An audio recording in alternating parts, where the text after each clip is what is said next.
ಗುರುಪೌರ್ಣಿಮೆ ವಿಶೇಷ ಕಾರ್ಯಕ್ರಮಕ್ಕೆ ಮತ್ತೊಮ್ಮೆ ತಮಗೆಲ್ಲ ಸ್ವಾಗತ. ನಾವು ಬಹುತೇಕ ಚರ್ಚೆಯ ಕೊನೆಯ ಹಂತವನ್ನು ತಲುಪಿದ್ದೀವಿ. ಬನ್ನಿ ಸೋಮಯಾಜಿಗಳು ಏನು ಹೇಳ್ತಾರೆ ಕೇಳೋಣ. ತಾವು ಹೇಳಿದ್ರಿ ಗುರುಪೌರ್ಣಿಮೆಯ ಸಂದರ್ಭದಲ್ಲಿ ಅಂದರೆ ಅದೇ ಆರಂಭ ಇವತ್ತಿನಲ್ಲೇ ಆಗಬೇಕು ಅಂತಿಲ್ಲ, ನೀವು ಪೂಜೆಯನ್ನು ಆರಂಭಿಸಿ ಇವತ್ತುವರೆಗೆ ಬಳಸ್ಬೋದು ಅಥವಾ ಇವತ್ತಿನಲ್ಲೇ ಕೂಡ ಆರಂಭ ಮಾಡ್ಬೋದು ಅಂತ ಗುರುಚರಿತ್ರೆಗೆ ಸಂಬಂಧಪಟ್ಟ ನಾವು ಮಾತಾಡ್ತಾ ಇದ್ವಿ.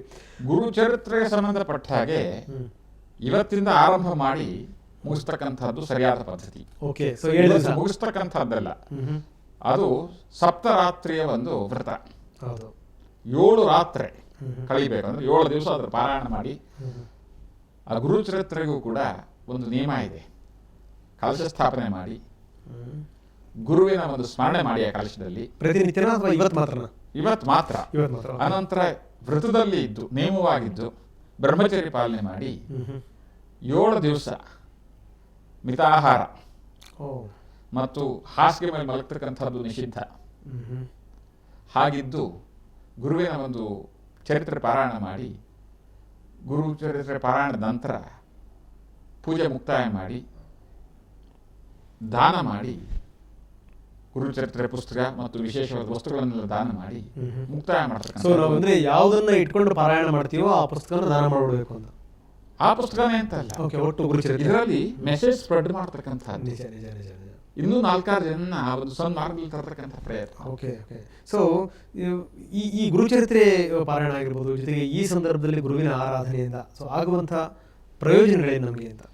ನೀವು ಪ್ರತಿಯೊಂದಕ್ಕೂ ಕೂಡ ಒಂದು ಐಹಿಕವಾದ ಪ್ರಯೋಜನ ಅಂತ ನೋಡ್ತಕ್ಕಂಥದ್ದು ಕಮರ್ಷಿಯಲ್ ಅಪ್ರೋಚ್.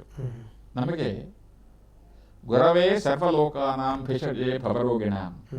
ಇವಾಗ ಏನೇನಾಗಿದೆ ಅಂತ ನಮ್ಗೆ ಗೊತ್ತಿದೆ. ಈಗ ನಾವು ಬೆಳಗ್ಗೆ ಆರಂಭ ಮಾಡುವಂತಹ ಕರ್ಮಗಳಿಂದ ಹಿಡಿದು ಯೋಗ ಪ್ರಾಣಾಯಾಮಗಳು ಕೂಡ ನಮಗೆ ಏನೇನು ಬೇಕೋ ಅಷ್ಟಕ್ಕೆ ಮಾತ್ರ ಬಂದು ನಿಂತ್ಬಿಟ್ಟಿವೆ ಇಲ್ಲಿ ತನಕ. ಸೊ ಅಂಥದ್ರಲ್ಲಿ ಯಾವ್ದಾದ್ರು ಒಂದು ಪೂಜೆ ಪುನಸ್ಕಾರಗಳು ಕೂಡ ಅಷ್ಟೇ. ಈಗ ಈಗ ಈಗ ತಮ್ಗಳಿಗೆ ಬಂದರೂ ಕೂಡ ಯಾವ್ಯಾವ ತೊಂದರೆಗಳಿದಾವೆ ನೀವು ಅದರ ತಕ್ಕಾಗಿ ಒಂದು ರೆಮಿಡಿ ಸೂಚಿಸ್ತಾ ಹೋಗ್ತೀರಿ. ಅದೇ ರೀತಿ ಗುರುವಿನ ಆರಾಧನೆ ನಮಗೆ ಯಾವ್ಯಾವ ಮಾರ್ಗಗಳನ್ನು ತೋರಿಸುತ್ತೆ ಹಾಗಾದ್ರೆ ಅಂತ? ಗುರುವಿನ ಆರಾಧನೆ ನಿಮಗೆ ವ್ಯಾವಹಾರಿಕವಾಗಿ ಹೇಳಬೇಕು ಅಂತಂದ್ರೆ ಸನ್ಮಾರ್ಗದಲ್ಲಿ ನಡೆಯೋದಕ್ಕೆ ಮೊದಲನೇದಾಗಿ, ಎರಡನೇದಾಗಿ ಮೇಧಾಶಕ್ತಿ ಧಾರಣಾಶಕ್ತಿ ಅಭಿವೃದ್ಧಿಗೆ, ಋಣಮುಕ್ತರಾಗೋದಕ್ಕೆ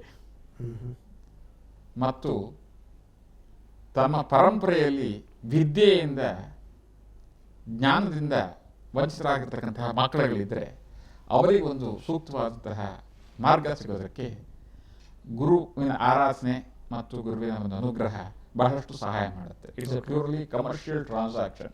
ನೀವು ಏನೇ ಪೂಜೆ ಮಾಡಬೇಕಾದ್ರೂ ನಮ್ಮ ಭಾರತೀಯ ಸಂಪ್ರದಾಯ ಮಯಾಕೃತ ಪೂಜಾರಾಧನೆಯನ್ನು ಭಗವಾನ್ ಸರ್ವಾತ್ಮಕ ಶ್ರೀ ಜಗದಂಬಾರ್ಪಣಮಸ್ತು ಅಂತ ಹೇಳಿ, ಅಂದರೆ ನಿಸ್ವಾರ್ಥವಾಗಿ ಈ ಪೂಜೆ ಎಲ್ಲ ಫಲವೂ ಕೂಡ ಆ ಜಗದಂಬೆಯ ಜಗದ್ ರಕ್ಷಕನ ಪಾದಕ್ಕೆ ಸಮರ್ಪಣೆ ಮಾಡ್ತಕ್ಕಂಥದ್ದು ಕೃಷ್ಣಾರ್ಪಣಮಸ್ತು ಅಂತೇಳಿ ನಿಸ್ವಾರ್ಥವಾಗಿ ಮಾಡ್ತಕ್ಕಂತಹ ಪದ್ಧತಿಯೇ ಭಾರತೀಯ ಪರಂಪರೆ.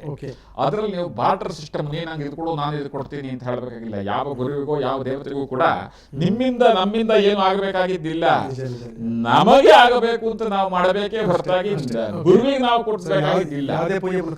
ಯಾವುದೇ ಪೂಜೆ ಕೂಡ ಅಂದ್ರೆ ಪೂಜೆನಲ್ಲೂ ಕೂಡ ಬೇರೆ ಬೇರೆ ವಿಧ ಇದೆ.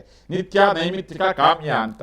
ನಿತ್ಯ ಪೂಜೆ ಮತ್ತು ನೈಮಿತ್ತಿಕ ಪೂಜೆಗಳಲ್ಲಿ ನಾವೇನು ಕೇಳುವಂಥದ್ದಿಲ್ಲ. ಕಾಮ್ಯ ಪೂಜೆ ಸಮೇ ಕಾಮಾನ್ ಕಾಮ ಕಾಮಾಯಂ ಅಂತೇವಿ. ಅಂತಂದ್ರೆ ನಮಗೆ ಉದ್ದೇಶ ಬೇಕು, ಉದ್ದೇಶಪೂರ್ವಕವಾಗಿ ಇಂಥದ್ದು ಲಾಭ ಬೇಕು ಅಂತ ಮಾಡ್ತಕ್ಕಂಥ ಕೆಲವು ಬರ್ತಾ ಇದೆ, ಅದು ಬೇರೆ. ಅದೆಲ್ಲಿದ್ರೆ ನಮ್ಮ ಸಂಕಲ್ಪದಲ್ಲಿ ಇಷ್ಟೆಲ್ಲ ನಾವು ವೇದಾಂತ ಮಾತಾಡಿದ್ರು ಕೂಡ ಸಂಕಲ್ಪದಲ್ಲಿ ಏನ್ ಹೇಳ್ತೀವಿ?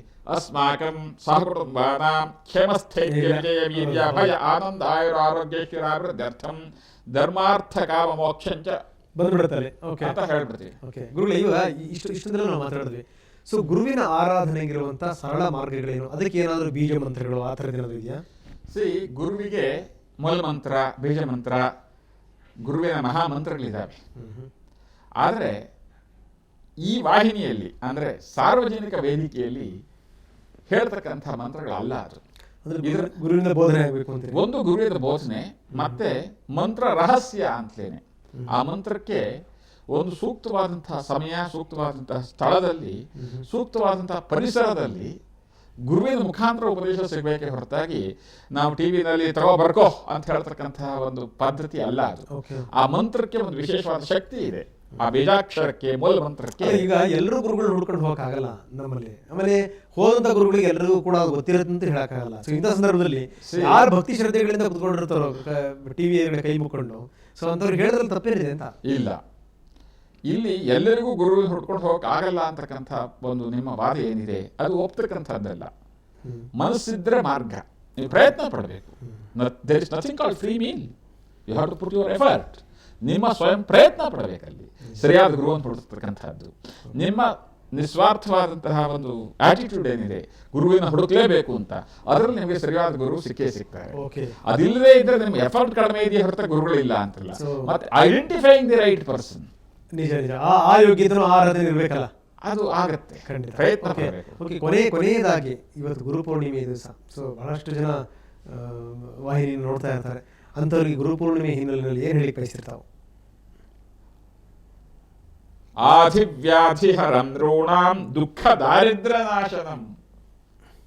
ನಿಮ್ಮ ಎಲ್ಲ ತರದ ದುಃಖ, ದಾರಿದ್ರ್ಯ, ತಾಪತ್ರಯಗಳು ಪರಿಹಾರವಾಗಲಿ. ಆ ಪರಿಹಾರವಾಗೋದಕ್ಕಾಗಿ ಗುರುವಿನ ಆರಾಧನೆ, ಗುರುವಿನ ಸತ್ಸಂಗ, ಗುರುವಿನ ಒಂದು ದರ್ಶನ ಪಡೆಯಿರಿ.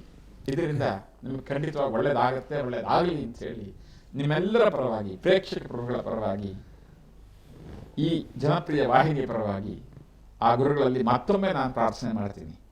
ಭಾರತೀ ಕರುಣಾ ಪಾತ್ರಂ ಭಾರತೀ ಪದಭೂಷಣಂ ಭಾರತೀ ಪದಮಾರೂಢಂ ಭಾರತೀ ತೀರ್ಥಮಾಶ್ರಯೇ. ಹರಿ ಓಂ. ಓಕೆ, ಇಲ್ಲಿ ತನಕ ಸಾಕಷ್ಟು ರೀತಿ ಮಾತಾಡಿದ್ರಿ, ತಮಗೆ ಧನ್ಯವಾದಗಳು ಸರ್. ಸೊ ಇವತ್ತು ವ್ಯಾಸ ಪೂರ್ಣಿಮೆ, ಇವತ್ತು ಗುರುಪೂರ್ಣಿಮೆಯ ವಿಶೇಷತೆ ಏನು, ಮಹತ್ವ ಏನು ಎಲ್ಲದನ್ನು ನೋಡಿದ್ರಿ.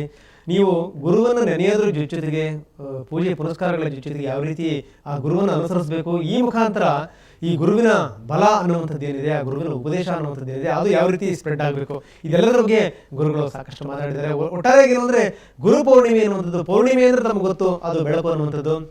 ಗುರು ಆರಂಭದಲ್ಲಿ ಅದರ ಅರ್ಥ ಹೇಳಿದರು. ಗು ಅಂದ್ರೆ ಅದು ಅಜ್ಞಾನ, ಕತ್ತಲು. ಆ ರು ಅಂದ್ರೆ ಅದನ್ನು ಓಡಿಸುವಂಥದ್ದು. ನಮ್ಮ ಅಜ್ಞಾನ, ಕತ್ತಲು ಇವತ್ತಿನಲ್ಲೇ ಓಡುವಂತಾಗಲಿ. ಜೊತೆಗೆ ಏನಂದರೆ ಅದೆಂದೂ ಕೂಡ ನಮ್ಮನ್ನು ಆಕ್ರಮಿಸ್ಕೊಳ್ಳಿಕ್ಕೆ ಬಿಡೋದು ಬೇಡ. ಗುರು ನಮ್ಮನ್ನು ಕಾಪಾಡ್ತಾನೆ ಅನ್ನುವಂಥ ಒಂದು ಶ್ರದ್ಧಾ ಮನೋಭಾವ ಏನಿದೆ, ಅದು ನಿಜಕ್ಕೂ ನಮ್ಮನ್ನು ಒಳ್ಳೆಯ ದಾರಿ ಒಯ್ಯುತ್ತೆ ಅಂತ ಹೇಳ್ತಾ ಈ ವಿಶೇಷ ಕಾರ್ಯಕ್ರಮ ಮುಗಿಸ್ತಾ ಇದ್ದೀನಿ.